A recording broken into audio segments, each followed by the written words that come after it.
लोनी क्षेत्र में धार्मिक उन्माद फैलाने के उद्देश्य से सोशल मीडिया पर फैलाई गई भ्रामक खबरें फैलाने के बाद सरकार के निर्देश पर लोनी बॉर्डर थाने पर उप निरीक्षक नरेश कुमार की तहरीर पर ट्विटर समेत 8 अन्य के खिलाफ 153, 153 ए, 295 ए, 505, 120 बी, 34 गंभीर धाराओं में मुकदमा दर्ज किया गया है। आरोप है कि एक वीडियो को गलत ढंग से प्रचारित किया गया, जबकि प्रकरण में दोनों ही धर्म के लोग सम्मिलित थे। घटना में कोई सांप्रदायिक एंगल नहीं था। आरोपीगण जानबूझकर तनावपूर्ण माहौल पैदा करना चाहते थे।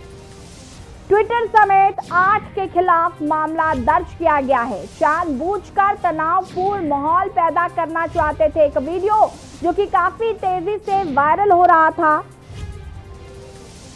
और अब ट्विटर को लेकर सीएम काफी सख्त नजर आ रहे हैं। आपको बता दें कि सोशल मीडिया पर वायरल हो रहे एक बुजुर्ग की पिटाई और दाढ़ी काटने से जुड़े मामले को लेकर सीएम योगी ने कड़ा रुख अपनाया है। उन्होंने आला अधिकारियों को सोशल मीडिया पर फेक न्यूज और फेक वीडियो वायरल करने वालों के खिलाफ कार्रवाई करने के निर्देश जारी कर दिए हैं। गाजियाबाद का वीडियो वायरल होने के बाद यूपी सरकार अब सख्त हो गई है। गलत खबर फैलाने पर ट्विटर इंडिया समेत 9 के खिलाफ केस दर्ज कर लिया गया है। उन्होंने कहा कि सांप्रदायिक उन्माद फैलाने की एक भी कोशिश प्रदेश सरकार की ओर से स्वीकार नहीं की जाएगी। लोनी इलाके में उन्माद फैलाने की कोशिश की जा रही थी। आपको बता दें कि सोशल मीडिया पर जाति, धर्म या सांप्रदायिक भेदभाव फैलाने वालों के खिलाफ यूपी के मुख्यमंत्री योगी आदित्यनाथ ने सख्ती का रुख अपना लिया है। बुधवार को सीएम योगी ने सोशल मीडिया के जरिए भ्रामक खबरें फैलाने वालों पर कठोर कार्रवाई करने के निर्देश जारी कर दिए हैं।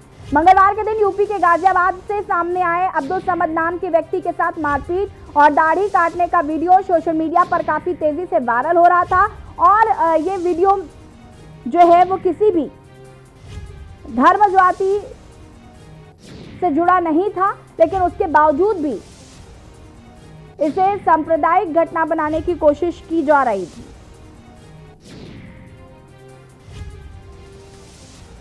ट्विटर पर सीएम सख्त नजर आ रहे हैं। जिस तरीके से सोशल मीडिया पर वीडियो काफी तेजी से वायरल हो रहा था और ऐसे में मुख्यमंत्री योगी आदित्यनाथ काफी सख्त नजर आ रहे हैं। आपको बता दें कि दाढ़ी कटाने का सोशल मीडिया पर जो वीडियो वायरल होने के बाद कई नेताओं और यूजर्स की ओर से मामले को धार्मिक रंग देने का प्रयास किया गया था, जिसके बाद मुख्यमंत्री योगी आदित्यनाथ ने कड़ा रुख अपनाते हुए आला अफसरों को ऐसे मामलों पर सख्ती बरतने के निर्देश जारी कर दिए हैं। सीएम योगी ने कहा है कि सोशल मीडिया पर फेक वीडियो और फेक न्यूज के प्रसार करने वालों से सख्ती से निपटा जाए। इतना ही नहीं, उन्होंने कहा कि सोशल मीडिया के जरिए सांप्रदायिक उन्माद फैलाने की एक भी कोशिश प्रदेश सरकार की ओर से स्वीकार नहीं की जाएगी। और ये पूरा मामला यूपी के गाजियाबाद जिले से जुड़ा हुआ है। वहां रहने वाले अब्दुल समद नाम के बुजुर्ग व्यक्ति की पिटाई का वीडियो सोशल मीडिया पर तेजी से वायरल होने लगा था। बुजुर्ग ने थाने में अज्ञात लोगों के खिलाफ एफआईआर दर्ज कराते हुए उन पर मारपीट करने, देशभाव के चलते दाढ़ी काटने और जबरदस्ती नारे लगवाने का आरोप लगाया था और छानबीन के बाद मामला बिल्कुल अलग निकला। और इसी खबर पर ज्यादा जानकारी के साथ गाजियाबाद से हमारे संवाददाता जयवीर मावी हमारे साथ जुड़े हुए हैं और लखनऊ से हमारे संवाददाता उमेश मिश्रा हमारे साथ जुड़े हुए हैं। सबसे पहले मैं जयवीर आपके पास आऊंगी, क्योंकि ये जो वीडियो सोशल मीडिया पर काफी तेजी से वायरल हो रहा था, ये गाजियाबाद का वीडियो था। ये क्या पूरा वीडियो था, सबसे पहले तो दर्शकों को बताइए। जैसे मैं आपको बता दूं, मामला है गाजियाबाद के लोनी क्षेत्र से जुड़ा हुआ है, जहां पर अब्दुल समद नाम का जो व्यक्ति है, जो तांत्रिक क्रिया का कार्य करता है, जो तंत्र मंत्र का कार्य करता था, उसकी जो आरोपी है उन सभी से पहले से ही पहचान थी, जान पहचान थी और तंत्र क्रिया करने के लिए उसको लोनी में बुलाया गया था। जहां पर जाने के बाद उन लोगों का आपस में विवाद हुआ, क्योंकि जो परवेज नाम का जो व्यक्ति था जिसके यहाँ पर इसको बुलाया गया था, जो मुख्य आरोपी इस मामले का बताया जा रहा है, उसने तांत्रिक से जब बात की तो आपने जो हमारे यहाँ पर जो क्रिया है वो उल्टी कर दी है। जब से आप तंत्र क्रिया करके गए हैं, यहाँ पर तमाम समस्याएं हो रही हैं, जिसको लेकर विवाद हुआ, उसी मामले में इकबाल नाम के व्यक्ति का सामने आया नाम, जो समद ने कहा कि जो इकबाल है उसके कहने से उन्होंने उनके साथ ये प्रक्रिया की थी। तो तमाम मामले को लेकर बता दें कि आरोपी और पीड़ित दोनों पक्ष एक दूसरे को जानते थे, दोनों का आपसी विवाद था, इसमें धर्म का कोई कहीं मामला नहीं था। लेकिन जो पीड़ित था वो समाजवादी पार्टी के एक नेता से मिला और वहां से उसने उस मामले को पूरी तरह से राजनीतिक रंग देना शुरू किया, जिसको लेकर क्योंकि मैं आपको बता दूं कि उत्तर प्रदेश चुनाव है, इस चुनाव को लेकर तमाम लोग राजनीतिक रोटी सेकना चाहते हैं। जो दूसरा व्यक्ति है जिसने सोशल मीडिया पर उम्मेद पहलवान नाम जिसका बताया जा रहा है, वो समाजवादी पार्टी का यहाँ से गाजियाबाद विकास प्राधिकरण का सदस्य भी रहा है, बोर्ड कमेटी का। तो तमाम जो राजनीतिक मामला के एंगल से इस चीज को यहाँ पर देखा जा सकता है, क्योंकि 2022 के चुनाव को लेकर जिस तरह से तमाम योजनाबद्ध तरीके से इस मामले को तूल दिया गया, धार्मिकता फैलाई गई और धार्मिकता के चश्मे से इस सारे प्रकरण को जनता के सामने पेश किया गया। क्योंकि अब्दुल समद ने जिस तरह आरोप लगाए थे कि उसे जय श्री राम बुलवाया गया था, उसे वंदे मातरम की बात कही गई थी और तब दाढ़ी काटी गई थी। लेकिन जब अब्दुल समद ने स्थानीय पुलिस को शिकायत दी तो उन शिकायत में इस तरह की कोई जिक्र नहीं किया गया था कि धार्मिक उन्माद या फिर धार्मिक नारे लगवाने को लेकर यह मामला था। उस अब्दुल समद ने उस समय पर अपहरण की रिपोर्ट लिखवाई थी कि उसको अनजान लोग उठाकर ले गए थे और अज्ञात जगह पर मारपीट की गई थी। लेकिन अब पुलिस ने जब तमाम मामले की जांच की है, तमाम पहलुओं पर जांच पड़ताल की है, तो तमाम जो पिक्चर है कहा जा सकता है कि शीशे की तरह साफ हो चुकी है। धार्मिक उन्माद का कहीं कोई मामला नहीं था। 9 लोगों के खिलाफ ट्विटर सहित कल मुकदमा दर्ज किया गया था, लेकिन उसके बाद उम्मेद पहलवान के खिलाफ भी एक मुकदमा दर्ज कर लिया गया कि उम्मेद पहलवान ने ही सारे मामले को सोशल मीडिया पर लाइव आकर रखा था, जिसको शेयर किया गया था, जिसको लेकर तमाम जो भड़काऊ बात उस सोशल मीडिया में कही गई थी। हालांकि देर रात भी उम्मेद पहलवान फिर एक बार अनूप शहर से फेसबुक पर सोशल मीडिया के माध्यम से फेसबुक लाइव हुए थे और उन्होंने तमाम जो बातें कही हैं वो कहीं ना कहीं इस राजनीतिक दृष्टिकोण से काफी महत्वपूर्ण कही जा सकती है। वहीं जो लौनी विधायक नंदकिशोर गुर्जर है, उन्होंने भी कल देर शाम राहुल गांधी और अन्य के खिलाफ धार्मिक उन्माद फैलाने, जो एमआई के अध्यक्ष है उनके खिलाफ भी एक तहरीर की है बॉर्डर थाने पर मुकदमा दर्ज कराने के लिए कि इन्होंने ट्विटर पर जिस तरह से किया था और धार्मिक उन्माद फैलाने का प्रयास किया। लेकिन वहां पर बड़ा सवाल राहुल गांधी के खिलाफ तहरीर दी कहीं भी तो उम्मेद पहलवान है जो समाजवादी पार्टी का जो नेता है उसके खिलाफ कोई शिकायत नहीं दी, ना ही उन्होंने उसके खिलाफ कोई बयान दिया है। कहा जा सकता है कि जो उम्मेद पहलवान के बचाव में लौनी विधायक जो नजर आ रहे थे, क्योंकि जिस तरह लौनी के जो विधायक उनकी जो छवि है, उनके जो बयान है हमेशा कहीं ना कहीं जो विवादित बयान रहते हैं, जो बयान है उन बयानों के अगर हम बात कर ले तो तमाम मामलों पर, चाहे ईद पर उन्होंने बयान दिया हो कि जो मुस्लिम हैं वो अपने बच्चों की बलि दे, तमाम बयान ऐसे उनके विवादित आते हैं। लेकिन इस महत्वपूर्ण मुद्दे पर जहां पर लौनी में आग लगाने की साजिश रची जा रही थी, लौनी के तनाव लगाने का प्रयास किया जा रहा था, उन्होंने उस व्यक्ति के खिलाफ कोई बयान नहीं दिया जो सोशल मीडिया पर लाइव हो रहा है, सोशल मीडिया पर भड़काऊ बयान दे रहा है, सोशल मीडिया पर लगातार ऐसे वादी जो बयान है जो लेकिन बड़ा सवाल है कि और कहीं ना कहीं विधायक की भूमिका पर भी सवाल उठाता है कि आखिर लौनी विधायक ने इसके उम्मेद पहलवान के खिलाफ कोई बयान क्यों नहीं दिया, जबकि पहले दिन ही 7 तारीख को उम्मेद पहलवान फेसबुक पर लाइव आए थे और उन्होंने 7 मई को फेसबुक के माध्यम से लगभग 22 मिनट बात की थी और तमाम तरह की जो आपत्तिजनक बातें उस फेसबुक लाइव में कही गई थी। उसके बाद सारे मामले ने तूल पकड़ा और तमाम मामला यहाँ तक पहुंचा कि उत्तर प्रदेश के मुखिया योगी आदित्यनाथ को भी इस मामले में संज्ञान लेना पड़ा और प्रशासन की तरफ से 2 लोगों के खिलाफ मुकदमा दर्ज करवाया गया। वहीं कल भी जब लौनी विधायक से तमाम मीडिया चैनलों ने, मीडिया कर्मियों ने हमने बात की तो उन्होंने कहीं भी किसी भी बयान में समाजवादी पार्टी के उस नेता का नाम नहीं लिया है जिस नेता ने सब बवाल कहा जा सकता है, जो असली बवाल की जड़ है। तो कहीं ना कहीं उनकी भूमिका पर भी सवाल उठ रहे हैं कि आखिर उन्होंने उस समाजवादी पार्टी के जो नेता है उसके खिलाफ बयान क्यों नहीं दिया, उसके खिलाफ मुकदमे की तहरीर क्यों नहीं दी। हालांकि पुलिस ने देर रात जांच के बाद अपनी तरफ से एक मुकदमा दर्ज उसके खिलाफ भी किया है। लेकिन कहीं ना कहीं जिस तरह से जो 2022 के जो राजनीतिक दृष्टिकोण से अगर हम देखते हैं तो लोनी में जिस तरह ये माहौल पैदा किया जा रहा था, तो कहीं ना कहीं 2022 से चुनाव से पहले एक बड़ा बवाल यहाँ पर कराना चाहते थे कुछ लोग, बिल्कुल वो अपनी साजिश में बिल्कुल सफल जयवीर, नहीं। कहीं ना कहीं ये साफ नजर आ रहा है कि ये उन्माद इसीलिए फैलाया गया, और जिस तरीके से राजनीति की जा रही है, जिस तरीके से धर्म को लेकर राजनीति की जा रही है, काफी शर्मनाक है।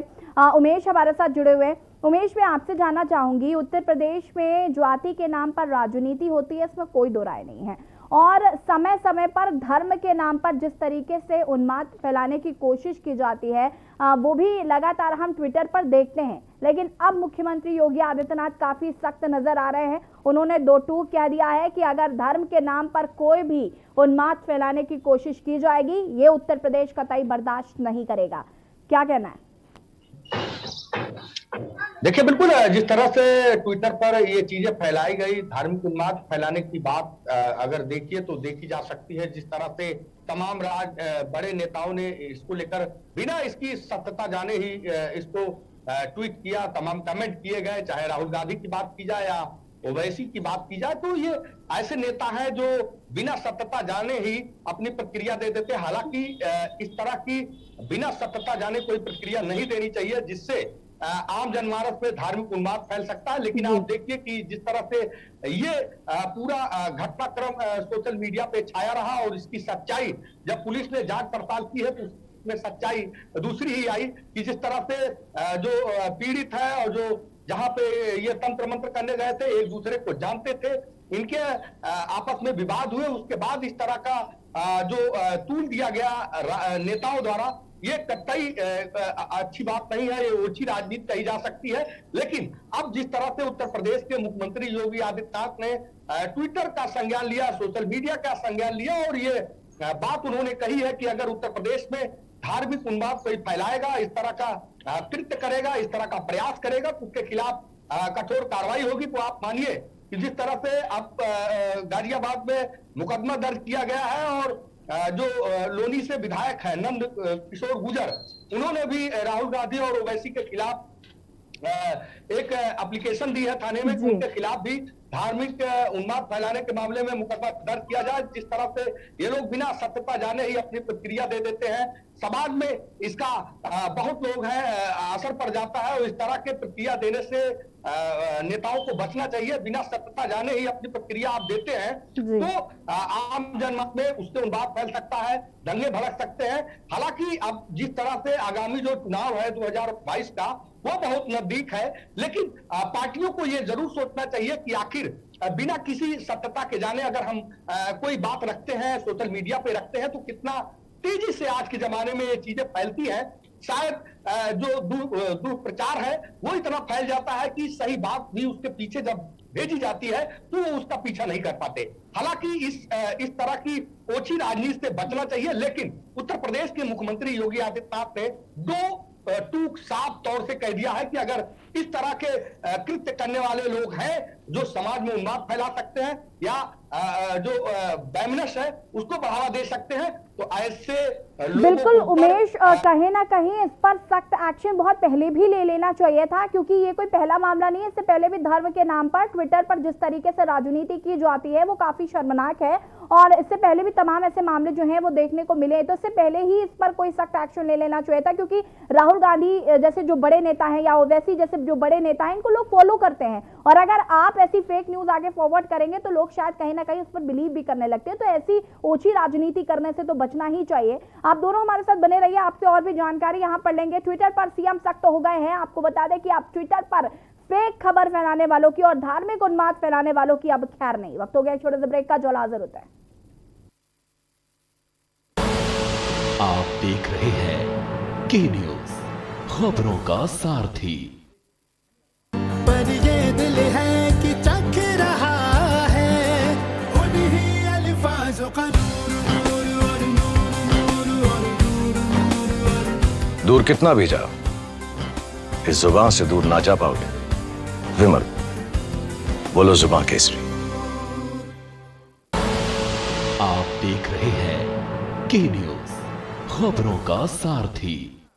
ब्रेक के बाद एक बार फिर से आप सभी का स्वागत है और हम बात कर रहे हैं ट्विटर पर सीएम सख्त। गाजियाबाद के लोनी क्षेत्र में धार्मिक उन्माद फैलाने के उद्देश्य से सोशल मीडिया पर फैलाई गई भ्रामक खबरें फैलाने के बाद सरकार के निर्देश पर लोनी बॉर्डर थाने पर उप निरीक्षक नरेश कुमार की तहरीर पर ट्विटर समेत 8 अन्य लोगों के खिलाफ मुकदमा दर्ज किया गया। 153, 153A, 295A, 505, 120B गंभीर धाराओं में मुकदमा दर्ज कर लिया गया। आरोप है कि एक वीडियो को गलत ढंग से प्रचारित किया गया, जबकि प्रकरण में दोनों ही धर्म के लोग सम्मिलित थे। घटना में कोई सांप्रदायिक एंगल नहीं था। आरोपीगण जानबूझकर तनावपूर्ण माहौल पैदा करना चाहते थे और इसी पर हम लगातार बात कर रहे हैं।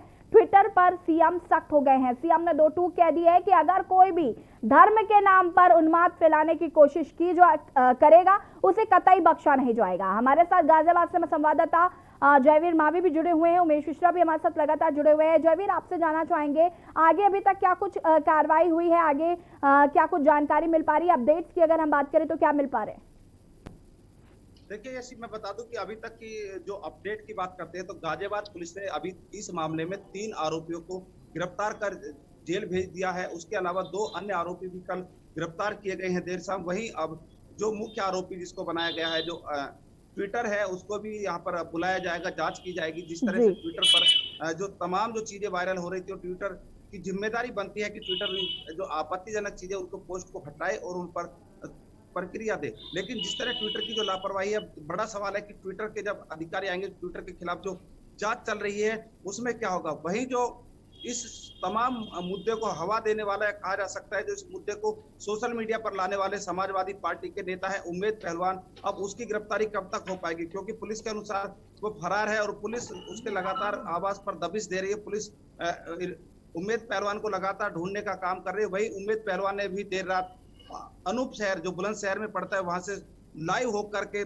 पुलिस को एक तरह से चुनौती दी है और तमाम नेताओं से अपील की है। वहीं उम्मेद पहलवान ने सोशल मीडिया पर जो बयान दिए थे वो भी काफी भड़काऊ बयान कहे जा सकते हैं, क्योंकि उम्मेद पहलवान ने कहा कि वो धर्म की रक्षा के लिए और जो बुजुर्ग के साथ अत्याचार किया गया है उसकी लड़ाई लड़ रहे हैं, सम्मान की लड़ाई लड़ रहे हैं। और विदेशों से उसके पास फोन आ रहे हैं, विदेशों से तमाम, चाहे मक्का हो, मदीना हो, अन्य कई देशों से उम्मेद पहलवान ने रात सोशल मीडिया के माध्यम से बताया कि उसके पास समर्थन के लिए फोन आ रहे हैं। तो कहीं ना कहीं जिस तरह का अब ये मामला है, इसको राष्ट्रीय नहीं कहा जा सकता, अंतरराष्ट्रीय मामला भी बन चुका है। और तमाम जो, चाहे राहुल गांधी हो या ओवैसी हो, इन लोगों ने जिस तरह इस मामले को बिगड़ जाने इस मामले की सच्चाई नहीं जानी और ट्विटर पर पोस्ट किया, तो कहीं ना कहीं ऐसे नेताओं पर भी अब सवाल उठ रहे हैं कि आखिर क्या ये लोग केवल धार्मिक उन्माद, या फिर कहा जा सकता है कि ओछी राजनीति, अपनी राजनीतिक महत्वाकांक्षा को पूरा करने के लिए किसी भी तरह की पोस्ट को सोशल मीडिया पर ट्रेंड करते हैं, क्योंकि जो बड़े नेता हैं उन नेताओं पर लोग फॉलो करते हैं, उनको देखते हैं और उनकी बात को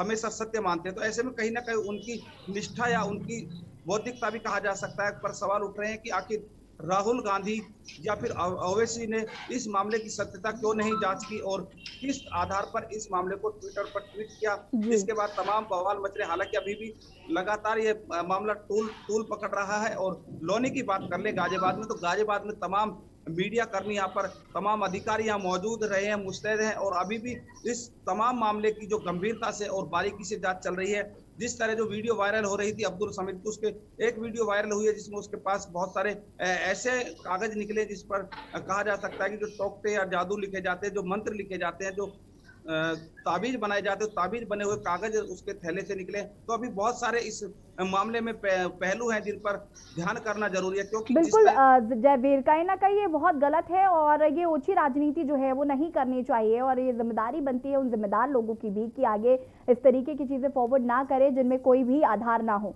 उमेश हमारे साथ जुड़े हुए। उमेश जी, मैं आपसे जानना चाहूंगी, ये कोई पहला मामला नहीं है, ऐसे मामले बहुत हमने देखे हैं कि ट्विटर पर चीजें शेयर हो जाती हैं जिनका ना ही कोई आधार होता है और उसके बाद लोग उस बात को सच मान लेते हैं, जिसकी वजह से कई धार्मिक लोगों को उसकी वो आहत होते हैं इसकी वजह से। तो कहीं ना कहीं जो सख्त अब सीएम हुए, आपको नहीं लगता बहुत पहले ही ट्विटर को लेकर कुछ चीजें बना देनी चाहिए थी ताकि आगे इस तरीके की समस्याएं ना उपलब्ध होती? देखिए ऐसी आपका बड़ा महत्वपूर्ण सवाल है कि कभी कभी क्या होता है कि सोशल मीडिया पे लोग गलत पोस्ट कर देते हैं। गलत पोस्ट हो जाने के कारण तमाम ट्वीट और लोगों की प्रतिक्रियाएं आ जाती हैं, लेकिन बिना सत्यता जाने लोग प्रतिक्रिया दे देते हैं, जिससे समाज में उन्माद फैलने का भय बना रहता है। हालांकि इस पूरे प्लेटफॉर्म पे रोकथाम के लिए सोशल मीडिया की निगरानी के लिए उत्तर प्रदेश पुलिस भी पूरी तरह से इस पर निगरानी करती है, मॉनिटरिंग करती है और कई जगह देखा गया है कि सोशल मीडिया पे गलत पोस्ट करने वाले, गलत चीजों को डालने वाले लोगों के खिलाफ उत्तर प्रदेश पुलिस ने कई जनपदों में, अलग अलग जनपदों में कई मुकदमे दर्ज किए गए हैं। तो ये अब माना जा रहा है कि सोशल मीडिया जो आज के समय का एक बड़ा हथियार है, लेकिन इस हथियार का दुरुपयोग बहुत ज्यादा है और यही वजह है कि उत्तर प्रदेश पुलिस भी ऐसे दुरुपयोग सोशल मीडिया पे करने वाले लोगों के खिलाफ भी कार्रवाई लगातार की जा चुकी है और कर भी रही है। और सोशल मीडिया पे हमेशा उत्तर प्रदेश पुलिस की निगाह रहती है, लेकिन आप देखिए जो राजनेता हैं ये बिना सत्यता जाने अपनी प्रतिक्रिया देते हैं, जिससे तमाम जो उनके मानने वाले लोग होते हैं वो उस बात को सही मान लेते हैं और कहीं न कहीं ऐसी स्थिति उत्पन्न हो जाती है जहां से कहीं न कहीं जो जात पात और तमाम चीजों को बिल्कुल बिल्कुल उमेश जी, कहीं ना कहीं यही एक सवाल रहा है कि जो जिम्मेदार हैं, जिनको लोग फॉलो करते हैं, इतने फॉलोवर्स है राहुल गांधी के, इतने फॉलोवर्स है ओवैसी के, अगर वो बिना तथ्य जाने ऐसी चीजें पोस्ट करेंगे तो कहीं ना कहीं आम जनता उसे सच ही मानेगी और ऐसी चीजों को करने से हमेशा बचना चाहिए। आप दोनों का बहुत बहुत शुक्रिया तमाम जानकारी देने के लिए। आपको बता दें कि ट्विटर को लेकर सीएम सख्त जरूर है, लेकिन एक जिम्मेदार नागरिक